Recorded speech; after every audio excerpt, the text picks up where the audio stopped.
Elles étaient au total 6 délégations de sociétés chinoises qui ont conféré le mardi 17 octobre avec le président de la République Denis Sassou Nguesso qui séjourne à Beijing où il prend part aux travaux du 3e forum de coopération internationale La ceinture et la route organisé par la République populaire de Chine. Conduite par son président directeur général Wu Fuling, la délégation de Exim Bank Chine a fait le tour d'horizon des financements dans le cadre des projets finalisés au Congo et d'autres en cours d'exécution, ainsi que de ceux à réaliser dans la perspective de la célébration en 2024 du 60e anniversaire de l'établissement de la coopération sino-congolaise. Avec le consortium des sociétés China Communication Construction Company, CRBC et CWE, très ancré dans la réalisation d'infrastructures de transport au Congo, le président Denis Sassou Nguesso a évoqué l'état d'avancement des travaux de construction du tronçon de la route Ouesso-Pokola et ceux du pont sur la rivière Songa, confiés à la société CRBC, une des filiales du consortium.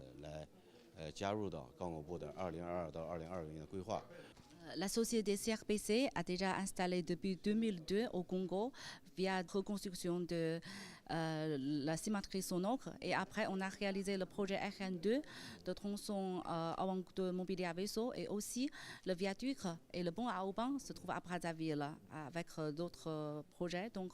nous sommes très contents de se consacrer dans le développement du Congo. Tout à l'heure, on a beaucoup discuté le plan de développement national avec le chef d'État. Et maintenant, on est en train de promouvoir le projet d'extension de la viaduc et aussi même les projets bon route rail entre le Brazzaville et Kinshasa. Je pense qu'avec la réalisation de ces projets, la stress de circulation, des embouteillages de centre-ville sera beaucoup amélioré. Et aussi, surtout pour le bon route rail, comme c'est relié les deux pays, ça va faciliter la circulation des marchandises et beaucoup développer l'économique. L'opérateur téléphonique Huawei faisait également partie des entreprises ayant échangé avec le chef de l'État. Les investisseurs de Huawei ont parlé de la 3e phase du projet de la couverture nationale en télécommunications, projet inscrit dans le cadre du partenariat stratégique global entre le Congo et la Chine. Ce projet vient de bénéficier d'un financement de la part de Exim Bank. Les discussions entre le président Denis Sassou Nguesso et la société China State Engineering Corporation ont été focalisées sur les futurs investissements de cette société qui a fait ses preuves au Congo, à travers notamment la construction de la route lourde Pointe-Noire-Brazzaville et du complexe sportif de Kintilé. Très dégradé et vieux de plus de 90 ans, le chemin de fer Congo-Océan mérite une cure de jouvence afin de permettre au rail congolais d'assurer pleinement son rôle d'infrastructure de transport des marchandises au Congo. Le chef de l'État a échangé avec Yang Jefen, président directeur général de la société CRCC, qui se propose de réhabiliter le chemin de fer Congo-Océan.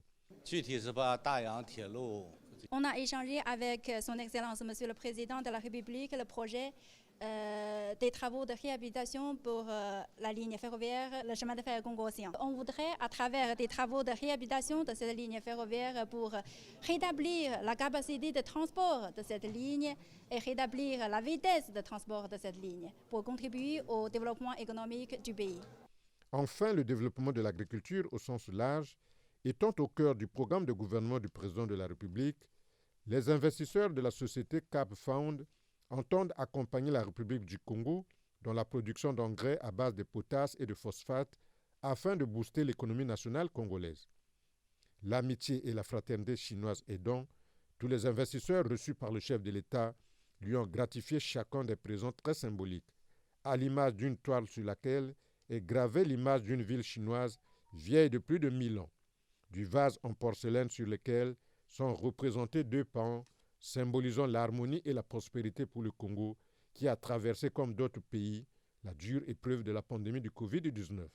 Soulignons que dans la soirée du même jour, le président Denis Sassou Nguesso a pris part au banquet de bienvenue offert à tous les invités de marque par son homologue chinois Xi Jinping.